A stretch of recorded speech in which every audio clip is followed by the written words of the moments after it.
ಇವತ್ತು ಧರ್ಮಸ್ಥಳದ ಮಂಜುನಾಥ ಸ್ವಾಮಿ ಆಗಲಿ ಅಲ್ಲಿನ ಧರ್ಮಾಧಿಕಾರಿಗಳ ವಿರುದ್ಧ ಒಂದು ಷಡ್ಯಂತ್ರ ಇವತ್ತು ಈ ರಾಜ್ಯದಲ್ಲಿ ನಡೀತಾ ಇದೆ. ಈಗಾಗಲೇ ಸುನೀಲ್ ಕುಮಾರ್ ಅವರು ಆರ್ ಅಶೋಕರು ಭಾಳ ಚೆನ್ನಾಗಿ ವಿಸ್ತೃತವಾಗಿ ಮಾತನಾಡಿದ್ದಾರೆ. ಹಿಂದೂಗಳ ಭಾವನೆಗಳನ್ನು ಅದರ ಜೊತೆಗೆ ಚೆಲ್ಲಾಟ ಆಡುವಂಥದ್ದು, ಹಿಂದೂಗಳ ದೇವರುಗಳನ್ನು ಅಪಮಾನ ಮಾಡುವಂಥದ್ದು ಇವತ್ತಿಂದಲ್ಲ, ಈ ದೇಶಕ್ಕೆ ಬಂದಂಥ ಮೊಘಲರಿಂದಲೇ ಈ ಒಂದು ವ್ಯವಸ್ಥಿತವಾಗಿ ಹಿಂದೂ ಸನಾತನ ಧರ್ಮವನ್ನು ನಾಶ ಮಾಡುವಂಥ ಒಂದು ವ್ಯವಸ್ಥಿತವಾದಂಥ ಸಂಚು ನಮ್ಮ ಸುರೇಶ್ ಕುಮಾರ್ ಅವರು ಹೇಳಿದ್ರಲ್ಲ, ಹಿಂದೆ ಅವರಿದ್ದರು, ಮೊಘಲರು ಇದ್ದರು.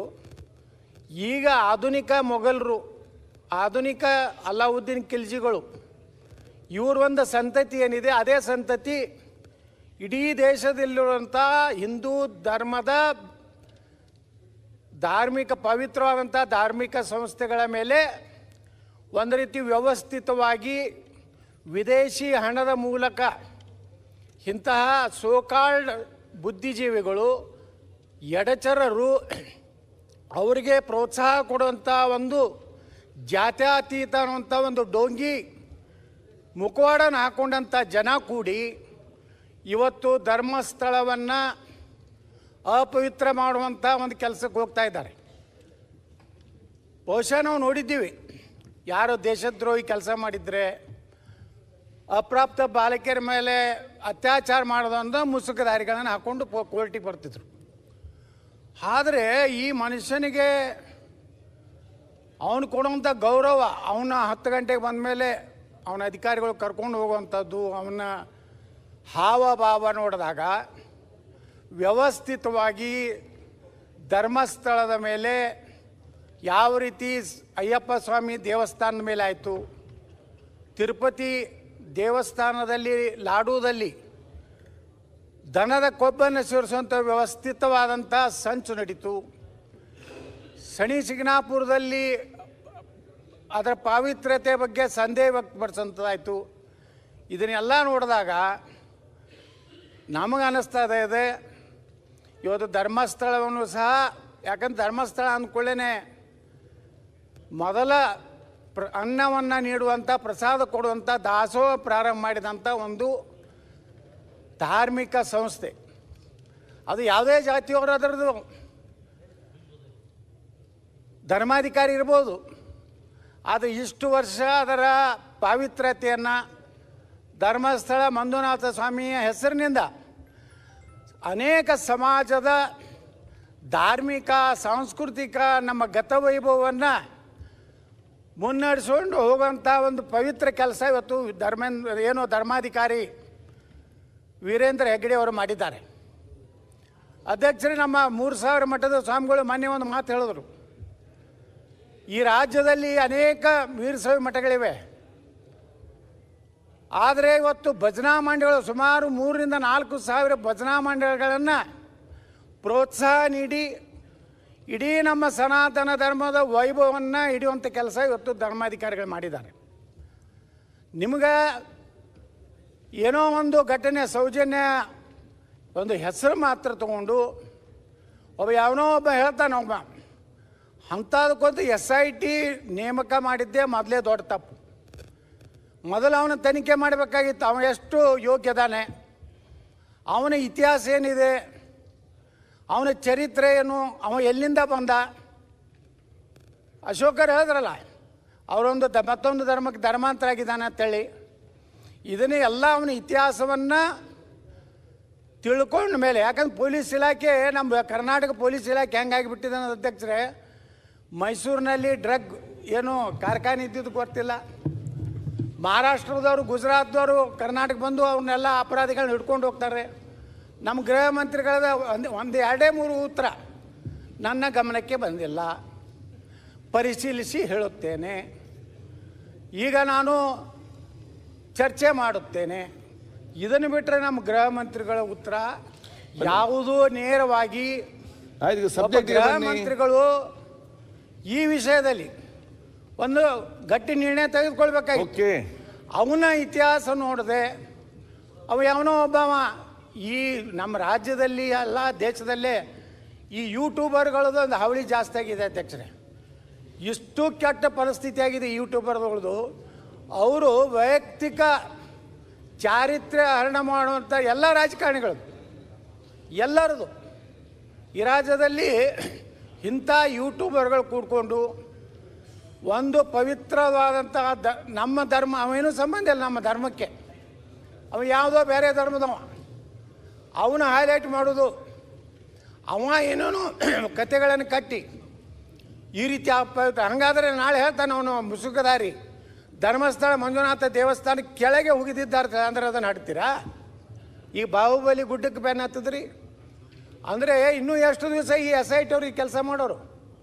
ನಾನು ಕೇಳಿದ್ರೆ SITಯನ್ನು ಇವತ್ತೇ ಕ್ಲೋಸ್ ಮಾಡಬೇಕು, ಮಾಡಿ ಮಧ್ಯಂತರ ರಿಪೋರ್ಟ್ ಬೇಕಾಗಿಲ್ಲ ನಮಗೆ. ಈಗ 13 ಕಡೆ ನೀವು ಹಡ್ಡಿ ನೋಡಿರಿ, ಏನು ಸಿಕ್ಕಿಲ್ಲ. 20 ಅಡಿ ತಳಗೆ ಯಾರು ಹಾಡ್ತಾರೇನ್ರಿ? ನಾವು ವೀರಶೈವ ಲಿಂಗಾಯತರದೀವಿ, ನಾವೆಲ್ಲ ನಮ್ಮನ್ನು ಉಳ್ತಾರೆ ಎಷ್ಟು 6, 3, 6 ಫೂಟು ಎಲ್ಲರಿಗೆ ನಮ್ಮ ಲಿಂಗಾಯತರೊಳಗೆ.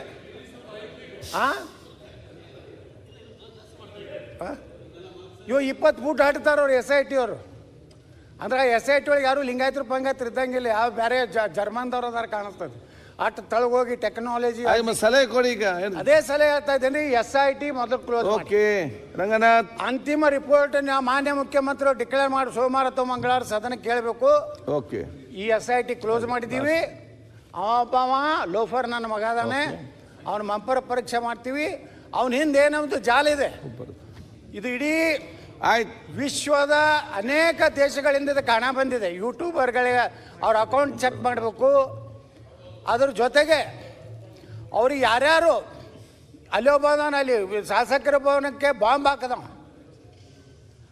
ಅಂಥವನ ಮಾತು ಕೇಳಿ ನೀವು ಇದನ್ನು ಮಾಡ್ತೀನಂದರೆ, ಅವ ಒಬ್ಬ PSI ಇದ್ದ, ಅವ ಇಲ್ಲಿ ಬಾಂಬ್ ನಮ್ಮ ಶಾಸಕರ ಭವನದಾಗ ಒಂದು ಇದ್ರ ಬಾಂಬ್ ಹಾಕಿದ್ದವನು.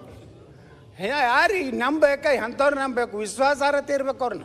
ಓಕೆ, ನಿಮಗೆ ಯಾವ ಮಾಹಿತಿ ಕೊಡೋರ ಬಗ್ಗೆ ವಿಶ್ವಾಸಾರ್ಹತೆ ಇಲ್ಲಾರ್ದವ್ರು ನಂಬಿ SIT ನೇಮಕ ಮಾಡಿ ನಿಮ್ಮ ನೀತಿ ಏನಿದೆ ಸರ್ಕಾರದ್ದು, ಹಿಂದೂ ಸಮಾಜವನ್ನು ಆದಷ್ಟು ಬೇಗನೆ ನಾಶ ಮಾಡಬೇಕು ಅನ್ನೋಂಥ ವ್ಯವಸ್ಥೆ ಏನಿದೆ, ಇದರಿಂದ ನಾವು ಸರ್ಕಾರಕ್ಕೆ ಆಗ್ರಹ ಮಾಡ್ತೀನಿ, ಅವ್ರನ್ನೆಲ್ಲ ಅರೆಸ್ಟ್ ಮಾಡಿ ಅವ್ರನ್ನೆಲ್ಲ ತನಿಖೆ ಮಾಡಿ ಈ ಒಂದು ಇನ್ಮೇಲೆ ಅಲ್ಲಿ ಅಗಿಯೋದಾಗಲಿ, ಮುಂದಿನ ತನಿಖೆ ಧರ್ಮಸ್ಥಳ ಮಾಡೋದಾಗಲಿ ಮಾಡಿದ್ರೆ ಕರ್ನಾಟಕದಲ್ಲಿ ದೊಡ್ಡ ಕ್ರಾಂತಿ ಆಗ್ತದೆ. ಜನ ಹಿಂದೂಗಳು ಸುಮ್ಕುತ್ತಾರಂದ್ರೆ ಸುಮ್ಕುತ್ತೆಲ್ಲ ನೋಡ್ತಾ ಇದ್ದಾರೆ, ಕಾದು ನೋಡ್ತಾರೆ. ನಾಳೆ ಧರ್ಮಸ್ಥಳ ಕಡೆ ಲಕ್ಷಾಂತರ ಜನ ಪ್ರಾರಂಭ ಮಾಡಿದಂದ್ರೆ ಯಾವ ರೀತಿ ಅಯೋಧ್ಯೆ ಘಟನೆ ಆಯಿತು, ಆ ಅಯೋಧ್ಯೆ ಘಟನೆ ಮತ್ತೊಮ್ಮೆ ಕರ್ನಾಟಕದಲ್ಲಿ ಆಗುವಂಥ ಎಲ್ಲ ಹಿಂದೂಗಳ ಭಾವನೆಯಲ್ಲಿ ಬರ್ತಾ ಇದೆ. ಆ ಎಚ್ಚರಿಕೆಯನ್ನು ಇಟ್ಕೊಂಡು ಧರ್ಮಸ್ಥಳಕ್ಕೆ ನೀವು ಕೈ ಹಾಕಿರಂದರೆ ನಿಮ್ಮ ಸರ್ಕಾರದ ಕೊನೆಯ ದಿನಗಳು ಪ್ರಾರಂಭ ಆಗಿವೆ ಅನ್ನೋಂಥ ಎಚ್ಚರಿಕೆ ಕೊಟ್ಟು, ನೀವು ಯಾವುದೇ ಪರಿಸ್ಥಿತಿಯಲ್ಲಿ ಮುಖ್ಯಮಂತ್ರಿ ಸಿದ್ದರಾಮಯ್ಯನವ್ರಿಗೆ ವಿನಂತಿ ಮಾಡ್ಕೋತೀನಿ, ಇಂಥ ಭಾವನೆಗಳ ಜೊತೆಗೆ ಚೆಲ್ಲಾಟ ಆಡ್ಲಿಕ್ಕೆ ಹೋಗಬೇಡಿ. ನಿಮ್ದು ಏನೇ ಯಾರು ಯಾವುದೋ ಸಮುದಾಯ ಮ್ಯಾಗ ಪ್ರೀತಿ ಐತಲ್ಲ, ಏನು ಬೇಕಾದ್ ಮಾಡಿ, ಇನ್ನೂ 3 ವರ್ಷ ಏನು ಮಾಡ್ತೀರಿ ಮಾಡ್ಕೋರಿ. ನಿಮ್ಮ ಸಲಹೆ ಕೊಡಿ, ಈಗ ಮುಗಿಸಿ. ನಾವು ಬಂದೇ ಬರ್ತೀವಿ. ನೀವು ಅವ್ರು ಮಾಡಿದಂಥ ಎಲ್ಲ ತಪ್ಪನ್ನ ನಾವು ಸರಿ ಮಾಡಿ ಕರ್ನಾಟಕವನ್ನ ಬರ್ತೀವಿ ಅಂದ್ರಲ್ಲ, ಯಾವ್ದು ಇಂಡಿಪೆಂಡೆಂಟ್ ಬಿಜೆಪಿ ಅವ್ರು ಯಾವ ಪಕ್ಷ ಅಂತಾನೆ ಇಲ್ಲ. ಯಾವುದು ರಂಗನಾಥ್ ಮಾನ್ಯ ಸಭಾಧ್ಯಕ್ಷ ಹೇಳಿದೆ ಅಷ್ಟೇ. ನಾವು ಬರಿಲ್ಲ ಏನ್ರಿ ಸರ್, ಅವ್ರು ಯಾವ್ದು ಅಂತ ಹೇಳ್ಬೇಕಲ್ಲ. ಏನ್ ಸುರೇಶ್? ಆಯ್ತು, ಇಲ್ಲಿ ಬೇಡ, ಸುರೇಶ್ ಇಲ್ಲಿದ್ದಾರೆ ಅವರು. ರಂಗನಾಥ್ ಮಾತಾಡಬೇಡಿ. ಸುರೇಶ್ ಅವರೇ, ನಾವು ಬರ್ತೀವಿ ಅಂದ್ರಲ್ಲ, ನೀವಂದ್ರೆ ಯಾವ್ದು ಬಿಜೆಪಿನ ಅಥವಾ ನಿಮ್ದೇ ಪಕ್ಷನ ಅಂತ ಭಾವನೆಗಳು ಇದ್ದವ್ರು ಬರ್ತಾರ ಅಂತ ಹೇಳಿದ್ರು. ಎಲ್ಲ ನಾವು ಇಂದು ಎಲ್ಲಾ ಭಾವನೆಗಳಿದೆ, ಎಲ್ಲ ನಿಮ್ಗಿಂತ ಜಾಸ್ತಿ ಭಾವನೆ ನಾವು ಹಿಂದೂಗಳ ಎಲ್ಲಾನು. ಮಾನ್ಯ ಸಭಾಧ್ಯಕ್ಷರೇ, ಆಲ್ ಆರ್ ಈಕ್ವಲ್, ಎಲ್ಲ ಒಂದೇ. ಆಯ್ತು, ಮಾನ್ಯ ಸಭಾಧ್ಯಕ್ಷರೇ, ಇವತ್ತೇನು ರಂಗನಾಥ್ ಸಲಹೆ ಕೊಡಿ. 2 ನಿಮಿಷ ಸರ್. ಓಕೆ, ಬೇಡ 3 ನಿಮಿಷ ತಗೊಳ್ಳಿ, ಅದು ಮುಗಿಸಿ. 5 ನಿಮಿಷ ತೋರಿ. ಬೈರತಿ ಸುರೇಶ್ ಅವರೇ, ಮುಂದಿನ ದಿನ ನೀವು ಲಗ ಹೊಡೆದ್ರು ಬರೋದಿಲ್ಲ, ಬರೋರು ನಾವೇ, ಆ ಕಡೆ ನಾವು ಬರೋರು ನೀವು ಈ ಕಡೆ ಸರ್. ಏನ್ ಕಂಟಿನ್ಯೂಸ್ ಆಗಿ ಮಾತಾಡ್ತಾರೆ ರಂಗನಾಥ್, ನೀವು ಸಬ್ಜೆಕ್ಟ್ ತಗೊಳ್ಳಿ. ಅಬ್ಬಾಯ್ ನಾವೇ ಅಂದ್ರೆ ಯಾರು ಅಂತ ಕೇಳ್ತಾ ಇದ್ದಾರೆ ಅಬ್ಬಾಯ್. ಸುರೇಶ್ ಅವರು. ಅಭಯಣ್ಣ ಕೂತ್ಕೊಳ್ಳಿ. ಕ್ಲಿಯರ್ ಮಾಡ್ರಿ ಅಂತ. ವಾಯ್ಸ್ ನಾವು ಅಂದ್ರೆ ನೀವೊಬ್ಬರ ಸಿಂಗಲ್ ಪಾರ್ಟಿ ಬೇರೆ ಮಾಡ್ತಾ ಇದ್ದೀರಾ?